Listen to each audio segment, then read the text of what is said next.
Players. So rapper Yella Beezy was in court this morning. As we all know, he has been indicted on capital murder for hire charges in connection with the murder of rapper Mo3.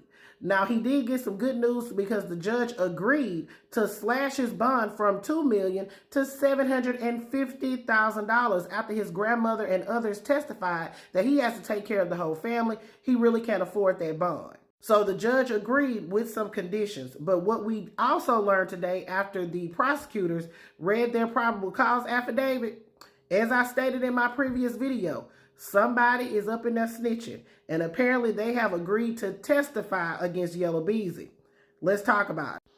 That state's witness will also testify that Marquise Conway was one of the individuals responsible for a portion of that payment. The state's witness will also testify to the individual who would receive this payment. The state's witness will testify that Keywan White was, in fact, the individual to receive this payment, who was originally indicted in State's Exhibit number 1, the probable cause, which is before this court. The state's witness would also testify that Keywan White, or to who shot and killed Melvin Ogle. The state has also had an opportunity to review bank records of the defendant, Marquise Conway. These records would show that the defendant drew $40,000 in the days following the murder of Melvin Ogle.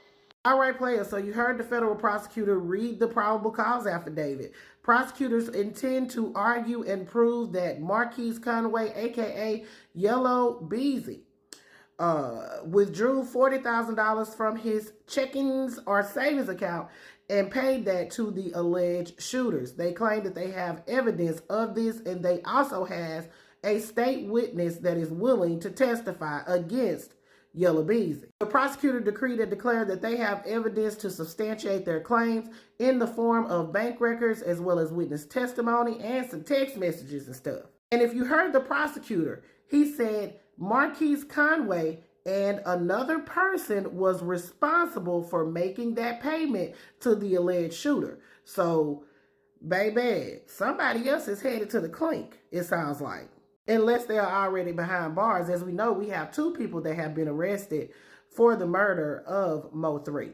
So like I told you, the judge did agree to lower his bond from $2 million to $750,000 after his grandmother and other family members testified that he couldn't afford that bond and he needed to be out to take care of his responsibilities. Now, it's important to note that Yella Beezy lives in a mansion in Frisco, and he also has a bulletproof Denali, but I guess that was enough for the judge to lower his bond. Now, the judge did, again, lower that bond with conditions like no contact with the victims or witnesses and a warning to take the case seriously after financial statements raised doubts about his commitment. Also, I wanted to include this video. Apparently, the prosecution is planning on using this in the case.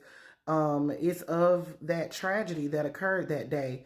Of course, here at the Black Grit News, I send my condolences out to the family. Rest in peace to Mo3 and justice for him. Y'all put your thoughts in the comments. It's Double D Mo for the Black Grit News.